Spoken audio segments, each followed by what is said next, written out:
Hello hi friends, అందరు బాగున్నారు కదా. ఈరోజు అయితే కొత్త పనికి అయితే మళ్ళీ పెట్టాం ఫ్రెండ్స్. ఏంటంటే ఊరికే ఓన్లీ ఫ్లోరింగ్ ఇగ్గే వర్క్ అన్నమాట మనది. ఊళ్ళోనే దుమ్ము లోపలికి పోకుండా దస్తు అయితే కట్టుకున్నాం ఫ్రెండ్స్. ఎందుకంటే ఈరోజు ఫ్లోరింగ్ అయితే గనికి అయితే కాట్ అయితే కొడుతున్నాం. అంటే ఇక్కడ ఇద్దరు చేస్తున్నాం పని అయితే నేను మా పెద్దన అయితే ఇక్కడికి వచ్చినాం ఫ్రెండ్స్. కాట్ అయితే ఇదిగోండి ఫ్లోరింగ్ గిగనకి అయితే మొత్తం అయితే కాట్ అయితే కొడుతున్నాం. కొన్ని కింది మొత్తం అయితే ఆదాగా అయిపోయినాయి. ఇవన్నీ చూడండి, మొత్తం కాట్లు అన్నీ కొట్టేసినాం. మీరు కూడా ఎప్పుడైనా మన స్లాబ్ లీకేజ్ ఉందంటే కంపల్సరీ ఇట్లా కాట్లు కొట్టుకుని పైన అయితే ఫ్లోరింగ్ కాల. ఇప్పుడు ఇట్లా కాట్లు అయితే కొత్త మిషన్ తీసుకుని అయితే ఇదల్లా కాట్లు కొట్టేదే ఫ్రెండ్స్. అది కొద్దిగా క్రాక్ ఇచ్చింది కాబట్టి మనది అంటే అప్పుడు పాత వాళ్ళు స్లాబ్ అంటే ఇక్కడ దాకా వేసి సగం స్లాబ్ వేసి ఆఫ్ చేసినారు అనమాట. ఇక్కడ అనేది క్రాక్ అయితే వచ్చేసింది. ఆ క్రాక్ ఇట్లా గాడి కొట్టి అయితే కంపల్సరీ వేయాలన్నమాట. ఫ్లోరింగ్ అయితే గాడి కొట్టే వేయాలి, లేకుంటే మీరు దానిపైన అసలు మళ్ళీ దాని అది క్రాక్ వస్తుంది అనమాట. ఇక్కడైతే నీళ్ళు కడుతున్నాయి ఫ్రెండ్స్. ఇక్కడ ఎందుకంటే నీళ్ళు కడుతున్నాయి అనుకోండి, కింద కడ్డీలు అనేది దెబ్బ తింటాయి. అది దెబ్బ తిన్నాకు అది ఒప్పలు ఊడిపోతాయి కింద. మీరు ఎన్నో దాంట్లో చూసింటారు కదా మీరు, అది ఒప్పలు అనేది కింద స్లాబ్కి కడ్డీలు కష్టకుండా కింద కానీ ఒప్పలు ఊడిపోతాయి. అట్లా నీళ్ళు దిగిది స్లాబ్ అనేది దెబ్బ తింటుంది. అది కొద్దిగా పట్టుకుంటే కింది మీదకి మొత్తం దెబ్బ తింటుంది స్లాబ్. అందుకే మీరు ఎప్పుడైనా ఫ్లోరింగ్ కొట్టి ఇట్లా కాట్లు కొట్టి మొత్తం గాడి కొట్టి ఫ్లోరింగ్ గండి ఫ్రెండ్స్. ఓకేనా. అది కాక మీరు దీనిపైన మాల్ కలిపిన ఫ్లోరింగ్ ఎత్తినప్పుడు లిక్విడ్ అయితే వేయాలి. అది లిక్విడ్ అయితే దొరుకుతుంది అనమాట, అల్ట్రాటెక్ లిక్విడ్.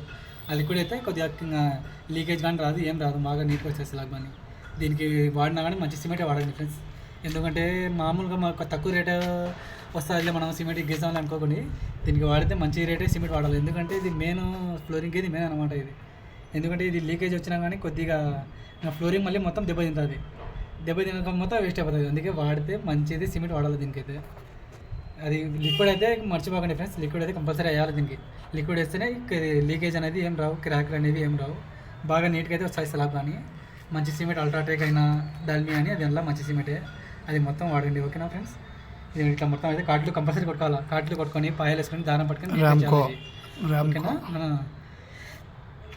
పాయలు అయితే ఒకరు వేసుకొని మొత్తం కాట్లు కొట్టుకొని అంతా ఉడిచి బాగా నీట్గా నీళ్ళు అయితే కొట్టాలి. స్లాబ్ ఇది ఫ్లోరింగ్ ఇద్దినప్పుడు అయితే నీళ్ళు మొత్తం బాగా మోటార్ తీసుకొని బాగా క్లీన్గా పెట్టాలి.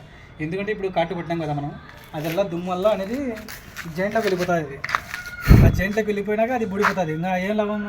అందుకే మొత్తం కాటు అంతా కొట్టినాక బాగా ఊడ్చిన తర్వాత నీళ్ళు కొట్టాలి మోటార్తో. మొత్తం మోటార్తో నీళ్ళు కొట్టి అప్పుడు ఇంకా మనం పాయలు వేసుకుని కొద్దిగా వండు వేయాలి. మళ్ళీ జంటలో వండేయాలి. ఉత్త సిమెంట్ అనమాట, ఉత్త సిమెంట్ పొడి కలిపి జంట్లో వండికి అప్పుడు ఫ్లోరింగ్ కావాలి మనం. అప్పుడు చిన్న క్రాక్ కానీ రాదు, ఏం రాదు. ఓకేనా ఫ్రెండ్స్. బాగా గుర్తుపెట్టుకుని ఇది ఇట్లా చేసినప్పుడు బాగా చేయాలి. Okay friends. ఫ్లోరింగ్ మనకి మెయిన్ ఇంపార్టెంట్ అంటే, ఎందుకంటే స్లాబ్ దెబ్బ తిందనుకోండి ఇంకా అట్లనే దెబ్బ తింటూనే ఉంటుంది లైన్గా. అందుకే ఇది మాత్రం ఖర్చు ఎక్కువైనా పర్వాలేదు కానీ నీట్గా ఎక్కించుకోండి. మీ గొండలు కానీ చెప్పండి, ఎవరు చేస్తారో వాళ్ళు కానీ చెప్పండి, ఎందుకంటే ఇదే మెయిన్. Okay friends. మరి ఓకే ఫ్రెండ్స్, మరి నెక్స్ట్ వాళ్ళకి వెళ్తాం. Bye friends.